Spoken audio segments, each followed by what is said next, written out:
ఇరుసుకుందే కోడెలాగల్లే యాప పుల్లల షేదు నమిలిందే రామ రామ రామ రామ తలకు పోసుకుందే నా నేల తల్లే అలికి పూసుకుందే ముగ్గు సుక్కల్లే సద్ది మూటల్లే సగబెట్టుకుందే బాయి గిర్కనా పల్లె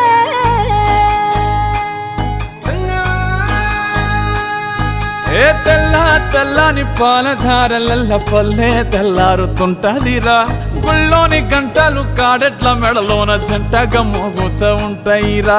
నాగలి భుజన పెట్టుకుంటే దోస్తులు చెయ్యేసినట్టేరా కొట్టు గోదా పక్కన ఉంటే కొండంత బలగం ఉన్నట్టురా చల్లగాలి మోసుకొచ్చెరా సేను శిలకల ముచ్చట్లు దారి పొడుగు సెట్ల కొమ్మలా రాలుతున్న పూల సప్పట్లు గట్టి మోపులు కాల్వ గట్టులు చెమట